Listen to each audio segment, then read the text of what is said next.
Au début du 19e siècle, les Britanniques craignent une attaque des Américains qui souhaitent annexer le Canada à leur territoire.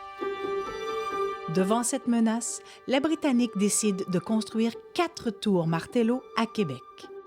En 1812, la construction des tours est terminée. 4 tours, presque identiques, sont disposées devant le mur de la ville sur toute la largeur du promontoire. Ces tours forment donc la première ligne de défense de la ville de Québec.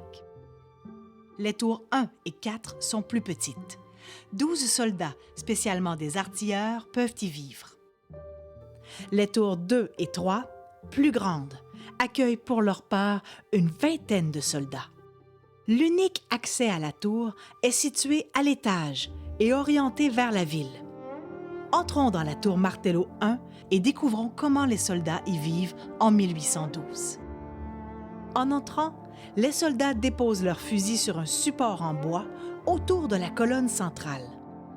Des lampes à l'huile accrochées au mur éclairent les lieux.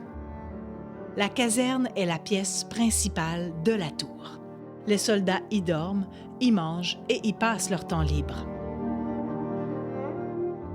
Un foyer sert pour le chauffage, l'éclairage et la cuisson des aliments.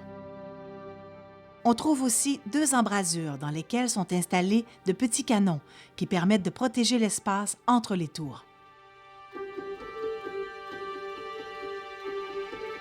Au rez-de-chaussée, il y a 3 pièces. D'abord, l'entrepôt, qui sert à l'entreposage de la nourriture. Ensuite, la poudrière, dans laquelle on met les barils de poudre. Et finalement, le tambour, petite pièce où les soldats fabriquent leurs munitions. En dessous se trouvent également des citernes d'eau. L'eau de pluie récoltée dans ces citernes sert à refroidir les canons. Un escalier circulaire en pierre mène à l'étage supérieur, nommé la plateforme. En 1812, il n'y a pas de toit. Un canon y est installé et prêt à servir en cas d'attaque. Pour une meilleure défense, le mur ouest, qui fait face à l'ennemi en cas d'attaque, est 2 fois plus épais que le mur est. Les tours Martello de Québec, comme toutes celles construites au Canada, n'ont jamais été attaquées par les Américains.